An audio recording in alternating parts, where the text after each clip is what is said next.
Good morning বন্ধুরা। আজকে মা জানো কি করেছে? বইয়ে পা দিচ্ছে, দিয়ে চান করে এখন বসে আছে। দেখো কি করছে, বইয়ে পা দিচ্ছে।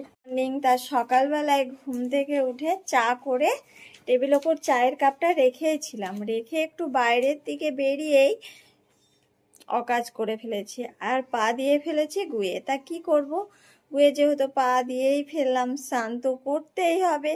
তাই সকালবেলায় স্নান কমপ্লিট করে নিয়েছি। এই যে দেখো আমার স্নান ধান কমপ্লিট। এখন ঘড়িতে বাজে সকাল 6:30। 6:30টার সময় আমার স্নান করে নিতে হলো। যেহেতু স্নান হয়ে গেছে, তা ঠাকুর পূজা করে ঘরের সমস্ত কাজ সেরেই একেবারে আজকে রান্নাঘরে যাব। তা চলো এখন ফটাফট কাজ করে নিই। এখন আমি বসে পড়েছি বাবুকে নিয়ে। বাবুকে স্নান করানোর পর দেখছি যে বাবুর হাতে পায়ে অনেক নখ হয়েছে। যেহেতু স্কুলে যাবে, স্কুলের ম্যামরা দেখলে কি বলবে, তাই বাবুকে নিয়ে বসে পড়েছি এখন নখ কাটার জন্য। বাবু নখ কাটতে গেলেই ওর বলে হাতে পায়ে লাগে, অনেক জ্বালাতন হয়। তা যাই হোক, অনেক বলার পরে নখ কাটতে ও রাজি হলো। তা ওই যে ওকে নখগুলো কেটে দিলাম। কেটে দেওয়ার পরে ওকে বললাম যে তুই আরেকটু পড়তে বস। ও একটু সকাল সকালে স্নান করে নিয়েছিল, যেহেতু স্কুলে যেতে একটু দেরি আছে, তাই ওকে পড়তে বসতে বললাম। ও সেই মতো পড়াশোনা করছে।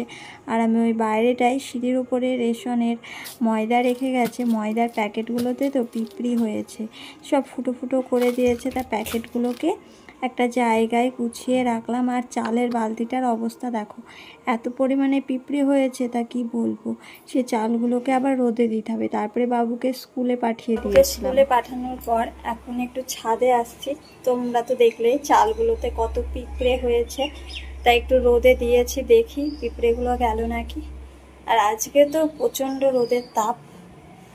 এটা তোমাদেরকে বলেছিলাম, চালে প্রচণ্ড পরিমাণে পিঁপড়ি হয়েছে, তাই চালগুলোকে একটু রোদে দিলাম। পিঁপড়িগুলো চলে গেলে তারপরে চালগুলো দেখি কি ব্যবস্থা করা যায়, তা না হলে বিক্রি করে দিতে হবে।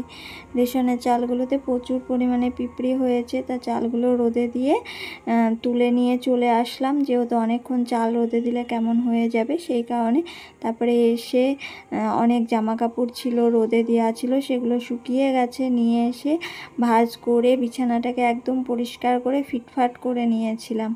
করে নিয়ে একটু রেস্ট নিয়েছিলাম, মানে শুয়ে শুয়ে ফোন টোন দেখছিলাম। তার কিছুক্ষণ পরেই আবার বাবু চলে আসবে, তাই একটু ফোন দেখছিলাম আর ঘরের কাজগুলো করলাম। সিরিয়াল দেখতে দেখতে কাজ করতে বেশ ভালো লাগে। এইসব কাজ করে একটু যেতে না যেতেই বাবু চলে এসেছে। ব্যাপার, এত তাড়াতাড়ি কিভাবে আসলি? কেন, কি হলো, কেন?